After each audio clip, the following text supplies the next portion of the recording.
ॐ ब्रह्मानन्दं परमसुखदं केवलं ज्ञानमूर्तिं द्वन्द्वातीतं गगनसदस्यं तत्त्वमस्यादिलक्ष्यम् एकं नित्यं विमलमचलं सर्वदिशाक्षिभूतं भावातीतं त्रिगुणरहितं षद्गुरुमतं नमामि षद्गुरुमतं नमामि। तो कठोपनिषद की चर्चा चल रही थी। इस उपनिषद में यमराज अपने शिष्य नचिकेता से कह रहे हैं, ये नचिकेता उस परमपिता परमात्मा को जानने के लिए अपने स्वरूप का बोध करने के लिए उस ब्रह्म विद्या को जानना अति आवश्यक है।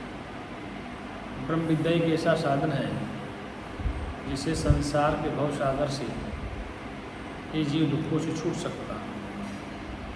इसलिए विज्ञान की महिमा कहिए, यमराज ने कहा है, नचिकेतामुपाख्यानं मर्त्योपक्तं सनातनम उक्त्वा स्मृत्वा च मेधावी ब्रह्मलोके मह्यते। नचिकेता द्वारा प्राप्त तथा मृत्यु के कहे हुए इस सनातन विज्ञान को कहे और सुनकर बुद्धिमान पुरुष ब्रह्मलोक में महिमान्वित होते हैं। यहाँ कहा गया कि नचिकेता द्वारा प्राप्त अर्थात वह ब्रह्म विद्या जो नचिकेता ने अपने गुरु आचार्य यमराज से प्राप्त की है, तो मृत्यु के कहे हुए इस सनातन विज्ञान को सनातनम उक्त्वा स्मृत्वा, इस सनातन विज्ञान को कहे और सुनकर, मैंने कहने से तो सुनने से बुद्धिमान पुरुष ब्रह्मलोक में महिमान्वित होता है।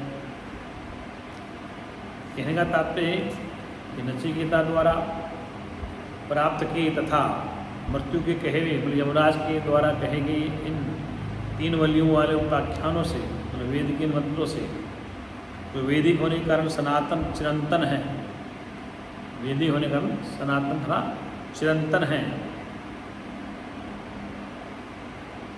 ज्ञानियों से कहकर तथा आचार्यों से सुनकर मेधावी पुरुष ब्रह्मलोक में, ब्रह्म ही लोक है, उसमें मेहनत होता है, अर्थात सबका आत्मस्वरूप होकर उपासनीय होता है, सबका प्रिय हो जाता है, सबका वंदनीय हो जाता है, सबका प्रशंसनीय हो जाता है।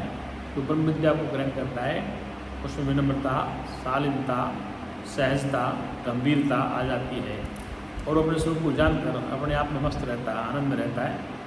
तो वह इस ब्रह्मलोक में महिमान्वित होता है। अगला श्लोक कहावल्ली में, ये इमं परम गुह्यम श्रावयेद ब्रह्मा संसदि प्रयत श्राद्ध काले वा तदा अनंत कल्पते तदा अनंताय कल्पते थी।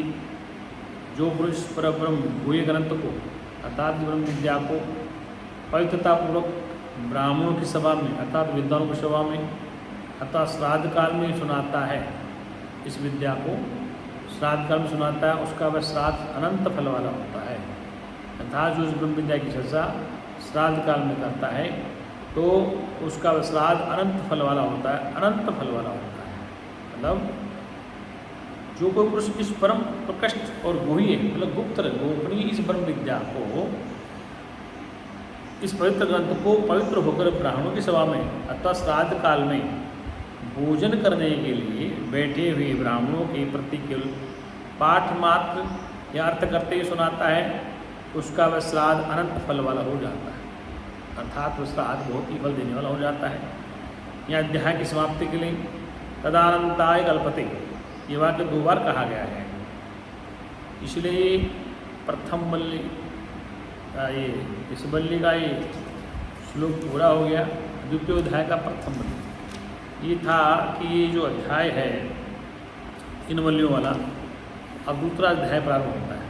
तो कहने का तात्पर्य है कि नचिकेता द्वारा प्राप्त ब्रह्म विद्या अर्थात उस आचार्य द्वारा यमराज के द्वारा ये प्राप्त विद्या तो श्राद्ध काल में विद्वानों की सभा में कहता है और जो जिज्ञासु उनको बताता है तो उसका फल अंत काल का होता है, क्योंकि उस सभा को बताने श्राद्ध काल में भोजन करने के लिए बैठे हुए ब्राह्मणों के प्रति पाठ मात्र अर्थ करते हुए सुनाता है कोई ज्ञानी, तो विद्वानों को अनंत फल प्राप्त होता है।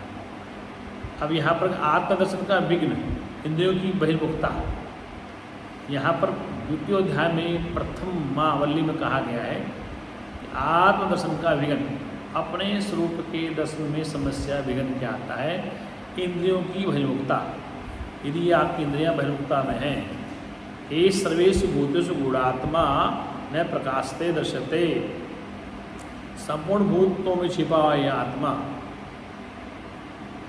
यहाँ कहा गया एष सर्वेषु भूतेषु गूढ़ात्मा न प्रकाश से दृश्यते, कि वह सब भूतों में छिपा हुआ आत्मा प्रकाश नहीं होता, वह तो एकाग्र बुद्धि से ही देखा जाता है। प्रग्रया बुद्धिते, वह एकाग्र बुद्धि से देखा जाता है।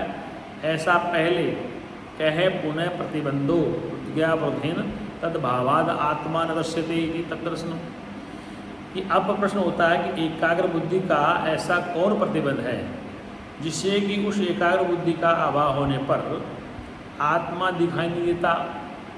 अतः आत्मदर्शन के लिए, आत्मदर्शन के प्रतिबंध का कारण दिखाने के लिए ये बोली आरंभ की गई है, की जाती, क्योंकि श्रेय के प्रतिबंध का कारण जान लेने पर ही उसकी निवृत्ति के यत्न का आरंभ किया जा सकता है, अन्यथा नहीं। कहने का तात्पर्य है कि वह आत्मा समस्त प्राणियों में छिपा हुआ है, फिर वह प्रकाशित नहीं होता, तो एकाग्र बुद्धि से देखा जा सकता। वो एकाग्र बुद्धि का तात्पर्य क्या है, एकाग्र बुद्धि का अभाव के कारण आत्मा का दिखाई नहीं देता, इसलिए बुद्धि का एकाग्र होना अति आवश्यक है।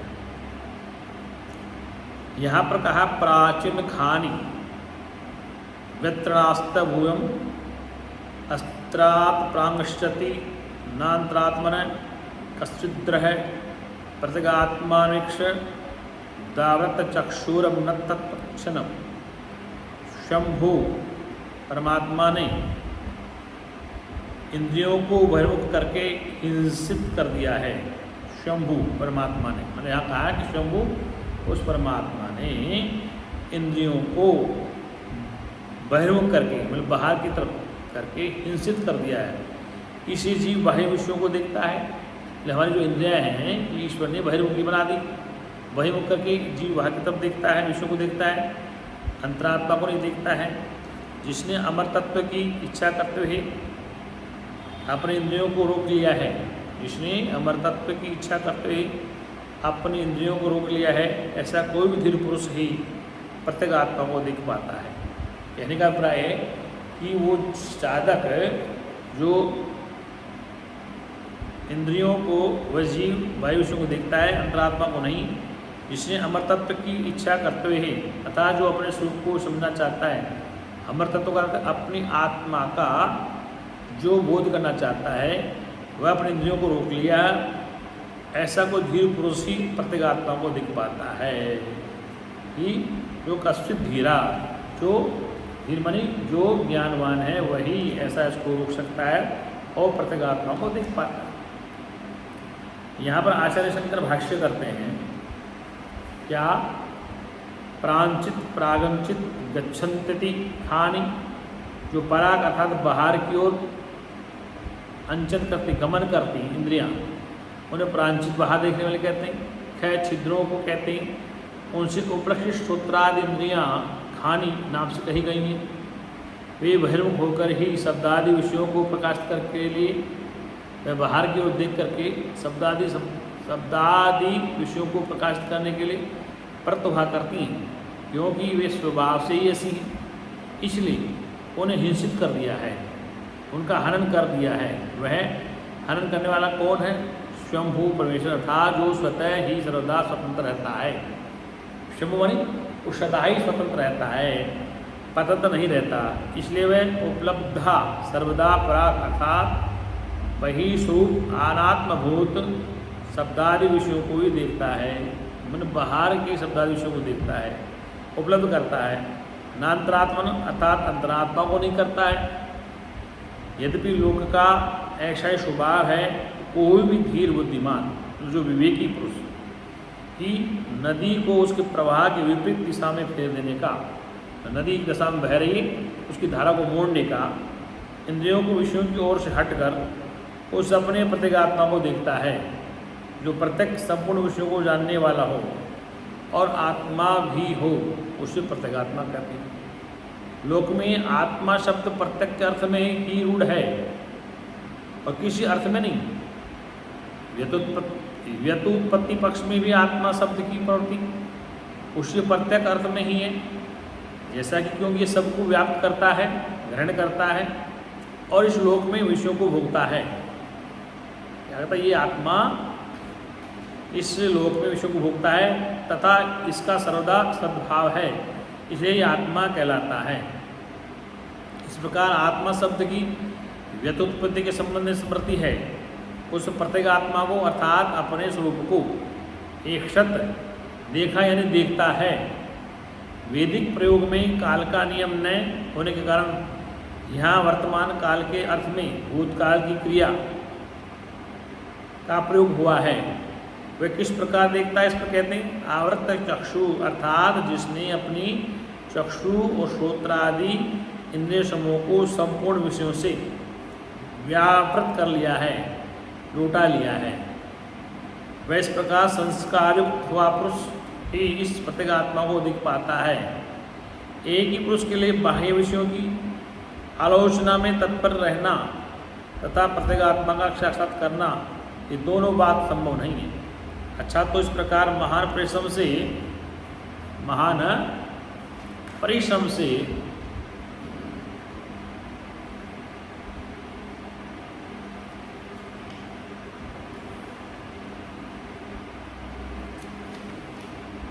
इंद्रियों को स्वाभाविक प्रवृत्ति को रोककर धीर पुरुष प्रत्येगात्मा को क्यों देखता है, ऐसी आशंका होने पर कहते हैं अमृतत्व, अमरण धर्मत्व अर्थात आत्मा की नित्य स्वरूप भावता की इच्छा करता हुआ उसे देखता है, अर्थात अपने आत्मस्वरूप की भावना करते उस आत्मा को देखता है। जो स्वभाव से ही बाह्य अनात्म दर्शन है, जो स्वभाव से ही बाह्य अनात्म दर्शन है, वही आत्मदर्शन के लिए प्रतिबंध की कारण रूपा विद्या है, क्योंकि वह उस आत्मदर्शन के प्रतिकूल है। इसके सिवा अविद्या से दिखलाई देने वाली दृष्ट पदष्ट बाह्य भोगों में जो तृष्ण है, इच्छा है, उन अविद्या और तृष्णा दोनों से ही जिनका आत्मदर्शन प्रतिबद्ध हो रहा है, अर्थात वह उस आत्मविद्या को समझने के लिए अपने इंद्रियों को विषयों से रोककर अपने स्वरूप में ले करता है। अविवेकी और विवेकी का अंतर, अविवेकी विवेकवान और अविवेकवान दोनों का अंतर क्या है? प्राच है कामानयंती बाला अस्ते मृत्योर्यंती वितस्तस्य पाशम अथ धीरा अमृतत्वम विदित्वा पूर्वम मधुवेश्वम न प्राप्यन्ते। अल्पज्ञ पुरुष बाह्य भोगों के पीछे लगे रहते हैं, जो अल्प बुद्धि वाले हैं, जिनकी बुद्धि स्वरूप में नहीं ठहरती है, अर्थात वो बाह्य विषयों में लगे रहते हैं। ये मृत्यु के सर्वत्र फैले हुए पास में पड़े पड़ते हैं, अर्थात ये मृत्यु की सर्वत्र फैले हुए पास में पड़ते हैं। किंतु विवेकी पुरुष अमृतत्व को धूर निश्चल जानकर संसार के अनित्य पदार्थों में से इसकी इच्छा नहीं करता, अर्थात जो विवेकी पुरुष है वो अमृतत्व को जानकर संसार के अनित्य पदार्थों में से किसी को इच्छा नहीं करता। यहाँ पर कहने का प्राय है क्योंकि जो अविवेकी है, समझदार नहीं है, जिसने शास्त्र सत्संग नहीं सुना है, उसके लिए वेद के आचार्य कह रहे हैं मंदमती पुरुष बाह्य कामनाओं का, काम विषयों का ही अनुगम पीछा किया करते हैं, जिनकी विवेक शक्ति अच्छी नहीं है, वो संसार की विषय वस्तुओं का ही चिंतन किया करते हैं। इसी कारण से अविद्या काम और कर्म के समुदाय रूप, अविद्या काम और कर्म के समुदाय रूप मृत्यु के विस्तीर्ण सर्वत्र व्याप्त पास में पड़ते हैं। इस जाल में फंस जाते हैं जिससे जीव पाशित होता है, बांधा जाता है। अविद्या से, काम और कर्म के समुदाय से मृत्यु की विस्तीर्ण सर्वत्र व्यापक पास में जीव बन जाता है। उसे देहादि इंद्रियों के संयोग वियोग रूप पास में पड़ते हैं। उस देहेंद्रियादि के संयोग वियोग में, देह के साथ, शरीर के साथ जो इंद्रियों के संयोग वियोग हैं, विषय हैं, उनके साथ फंस जाते हैं। अर्थात निरंतर देहादि इंद्रियों के संयोग वियोग रूप पास में पड़ता है जीव, अर्थात निरंतर जन्म मरण जरा और रोग, जन्म मरण जरा और रोग आदि बहुत से अनंत समूह को प्राप्त होते हैं। क्योंकि ऐसी बात है, इसलिए धीर विवेकी पुरुष जो विवेकवान हैं, जो समझदार हैं, प्रत्येक आत्मस्वरूप में स्थित रूप अमर तत्व को दृढ़ निश्चय जानकर, उस अमर स्वरूप को जानकर अपने स्वरूप का बोध कर कर, देवता आदि का अमर तत्व तो अधूर्व है, देवताओं का अमर तत्व अधूर्व है, किंतु ये प्रत्येक आत्मा स्वरूप में स्थित रूप अमर तत्व है। अमर तत्व एक क्रम से न बढ़ता है न घटता है। ये अमर तत्व स्वरूप न क्रम से घटता है न बढ़ता है। उस उक्ति के अनुसार पूर्व है। इस प्रकार के अमर तत्व को कूटस्थ, इस अमर तत्व के नाम है कूटस्थ। अविचाल्य जानकर वे ब्राह्मण अर्थात ब्रह्मवेता, ब्राह्मण का तात्पर्य ब्रह्मवेता से मतलब है जाति वंश नहीं, ब्रह्मवेता का तात्पर्य जो ब्रह्म जनाती ब्राह्मण है, जिसने अपने स्वरूप को जाना वही ब्रह्मवेता है, वही ब्राह्मण है। लोग इस अनर्थ प्रयास संसार के संपूर्ण अधूर अनित्य पदार्थों में से किसी की इच्छा नहीं करते, क्योंकि वे सब तो प्रत्येक आत्मा के दर्शन के विरोधी ही हैं। अर्थात वे पुत्र वित्त और लोकेशना दूर ही रहते हैं। पुत्रेशना, धनेशना, लोकेशना से ऐसे ज्ञानी अपने को संभाल के रखते हैं। फिर कहा कि ब्राह्मण लोग जिसका ज्ञान हो जाने से और किसी वस्तु की इच्छा नहीं करते, उस ब्रह्म का बोध किस प्रकार होता है, इसमें कहा गया जो ब्रह्मवेता तत्ववेता जिसको ज्ञान हो जाता है वे संसार के वस्तु की इच्छा नहीं करते हैं। तो इस पर कहा है आचार्य ने, इस पर वेद का ऋषि कहता है आत्मज्ञ की सर्वज्ञता, जो आत्मज्ञानी है उसकी सर्वज्ञता क्या है? येन रूपम रसम गंधम, येन रूपम रसम गंधम शब्दा स्पर्शम ओम सच मेथुनान एतेनेव विजानाति किमत्र परिशिष्यते एतद्वे तत्। जिस समय आत्मा के द्वारा मनुष्य, इस आत्मा के द्वारा मनुष्य रूप, रस, गंध, स्पर्श और मैथुन जन्य सुखों को निश्चित रूप जानता है, उस आत्मा से अभिज्ञ इन लोकों में और क्या रह जाता है? तू नचिकेता का पूछा हुआ वह तत्व निश्चय यही है। यहाँ पर कहा कि नचिकेता ने जो पूछा है उसका आत्मा की सर्वज्ञता क्या है कि संपूर्ण लोग जिस विज्ञान स्वरूप आत्मा के द्वारा, संपूर्ण लोग जिस विज्ञान स्वरूप आत्मा के द्वारा रूप, रस, गंध, शब्द, स्पर्श और मैथुन माने भोग इत्यादि मैथुन जनित सुखों को स्पष्टतया जानता है वही ब्रह्म है। यहाँ संपूर्ण लोग जिस विज्ञान स्वरूप आत्मा के द्वारा, जिस ज्ञान के द्वारा, विज्ञान स्वरूप द्वारा रूप, रस, गंध, शब्द, स्पर्श और मैथुन, मतलब मैथुन का सृष्टि रचना के स्थापित मैथुन प्रक्रिया, संभोग प्रक्रिया, मैथुन जनित सुखों को स्पष्टतया जानता है वही ब्रह्म है। शंका, यहाँ पर शंका की, परंतु लोक में ऐसी कोई प्रसिद्धि नहीं है कि मैं किसी देहादि से विलक्षण आत्मा द्वारा जानता हूँ। सब लोग ये समझते हैं कि मैं देहादि संगात रूप ही सब कुछ जानता हूँ। समाधान ऐसी बात तो नहीं है, क्योंकि देहादि संघात भी समान रूप से शब्दादि रूप तथा विज्ञ स्वरूप हैं, क्योंकि देहादि संघात ही, देह का संग ही समान रूप से शब्दादि रूप मतलब शब्द, स्पर्श, रूप, रस, गंध तथा विज्ञ स्वरूप है। अतः उसे ज्ञाता मानना उचित नहीं है। यदि देहादि संघात रूप रसादि स्वरूप होकर भी रूपादि को जान लें तो बाह्य रूपादि भी परस्पर एक दूसरे को तथा अपने अपने रूप को जान लेंगे, किंतु यह बात है नहीं। अतः लोग देहादि स्वरूप रूपादि को इस देहादि विकृत विज्ञान स्वभाव आत्मा के द्वारा ही जाना जाता है। कहने का तात्पर्य है कि देहादि इंद्रियाँ एक दूसरे को नहीं जानती हैं, केवल लोक देहादि स्वरूप आदि को इस देहादि व्यतिरिक्त विज्ञान स्वभाव आत्मा के द्वारा ही जाना जाता है। कहने का तात्पर्य है कि जिस प्रकार लोहा जिसके द्वारा जलता है उसे अग्नि कहते हैं, यह लोहा जिसके द्वारा जलता है उसे अग्नि कहते हैं। उसी प्रकार जिसके द्वारा लोग देहादि विषयों को जानता है उसे आत्मा कहते हैं। लोहे को जलाने वाली शक्ति का नाम अग्नि है। उसी प्रकार जिसके द्वारा लोग देहादि विषयों को इस लोक में शरीर और उस विषयों को जानता है उसे आत्मा कहते हैं। उस आत्मा से जिसका ज्ञान न हो सके, उस आत्मा से जिसका ज्ञान न हो सके ऐसा क्या पदार्थ इस लोक में रह जाता है, अर्थात कुछ भी नहीं रहता है। सबका ज्ञान उसी से हो जाता है, सभी कुछ आत्मा से ही जाना जाता है। इस प्रकार जिस आत्मा से अविज्ञ कोई भी वस्तु नहीं रहती वह आत्मा सर्वज्ञ है, अर्थात वो सबको जानता है। और वह कौन है जिसके विषय में तुझ नचिकेता से प्रश्न किया है, जो देवादि का भी संदेहास्पद तथा जो धर्माधर्म आदि से अन्य विष्णु का परम पद है। विष्णु परम पदम, यह कहा विष्णु परम पदम, ये कहा वेद ने कि स आत्मा सर्वज्ञ एतत् तद।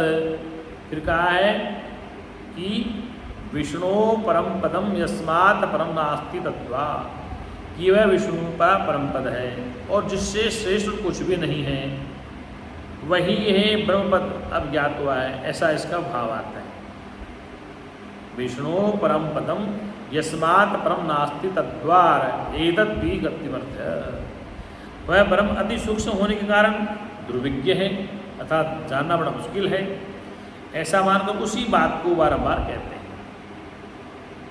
आत्मज्ञ की निशोकता, आत्मज्ञ माने जो आत्मज्ञानी है, ब्रह्मज्ञानी, निशोकता, वो शोक से हट जाता है, शोक से दूर हो जाता है। स्वप्नांतम जागरांत्यांतम चोभो येनानुपश्यति महानतम व्योमात्मानं मत्वाधिरो न सोचति।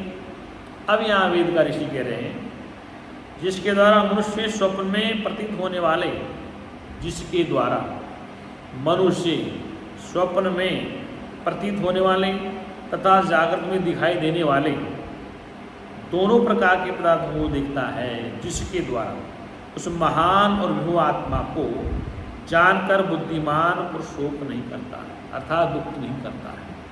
यहाँ कहा गया है जिसके द्वारा, आचार्य कह रहे हैं यमराज कि जिसके द्वारा स्वप्नानंतम जागृतानंतम चोहु येनानुपश्यति महानतम विभुमात्मानं मत्वाधिरो न सोचति।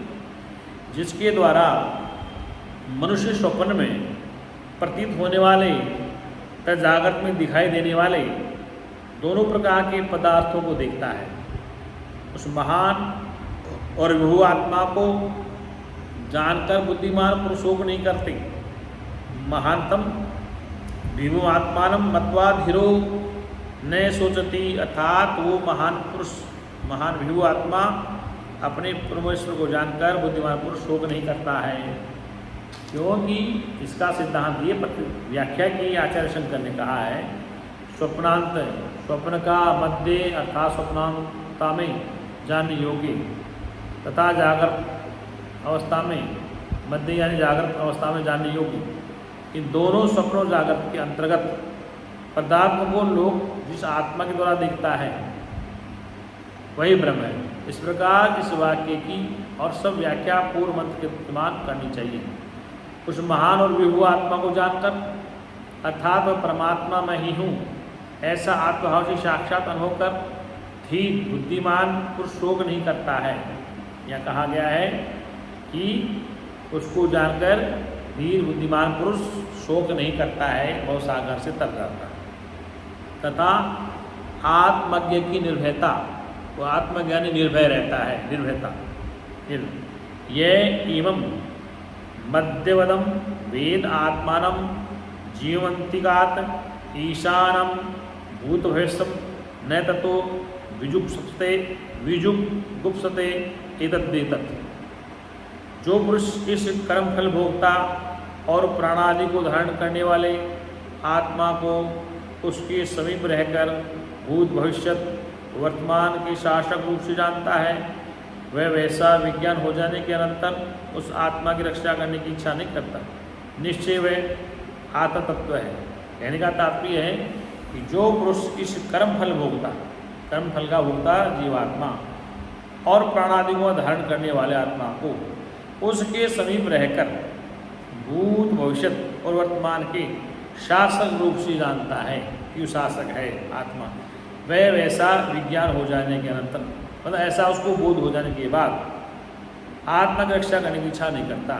निश्चय वह आत्म तत्व है, फिर वह कोई भय नहीं करता है। यहाँ ये कहा आचार्य शंकर ने, जो कोई इस मध्य कर्म फल भोक्ता और जीव, यहाँ कर्म फल का भोक्ता और जीव प्राणादि कर्ण कलाप को धारण करने वाले आत्मा को समीप से कौन धारण करता है? ये जो फल भोक्ता और जीव प्राणादि कर्ण कलाप को धारण करने वाले आत्मा को समीप से भूत भविष्यत आदि तीनों कालों के शासक रूप से जानता है, अर्थात तीनों कालों का शासक उसको जानता है। वह ऐसा ज्ञान हो जाने के अनंतर ऐसा उसको बोध हो जाता है तो उस आत्मा का गोपन रक्षण नहीं करना चाहता, क्योंकि वह अभय को प्राप्त हो जाता है, अर्थात वह निर्भय स्वरूप को, अभय पद को प्राप्त कर लेता है। जब तक वह भय के मध्य में स्थित हुआ, डर में, भय में अपने आत्मा को अनित्य समझता है, तभी तक उसकी रक्षा भी करना चाहता है। जिस समय आत्मा को नित्य और अद्वैत जान लेता है, उस समय कौन इसको कहाँ से सुरक्षित रखने की इच्छा करेगा? कौन इसको कहाँ पर सुरक्षित रखने की इच्छा करेगा? निश्चय यही वह आत्म तत्व है। इस प्रकार पूर्वक समझना चाहिए। जिस प्रत्येक आत्मा का या ईश्वर भाव से निर्देश किया गया है वह सबका अंतरात्मा है। ये बात इस मंत्र से दिखलाई जाती है। ब्रह्मज्ञ का सर्वात्मदृष्टि, ब्रह्मज्ञ मतलब ब्रह्मवेता जो ब्रह्मज्ञानी है, उसके बाद सर्वात्मक दर्शन, ये वह सब में एक दिखता है, अंतरात्मा है। यह पूर्वम तपसो जात मत भयम पूर्व जायत गुहाम पृष्य तिष्ठन्तम यो भूते अभिपश्यत एतद्वेतत्। जो मुमुक्षु पहले तप से उत्पन्न हुए हिरण्यगर्भ, जो मुमुक्षु जिज्ञासु पहले तप से उत्पन्न हुए हिरण्यगर्भ को, जो कि जल आदि भूतों से पहले उत्पन्न हुआ है, भूतों के सहित बुद्धि रूप गुहा में स्थित हुआ देखता है, वही उस ब्रह्म को देखता है। निश्चय वही ये ब्रह्म है।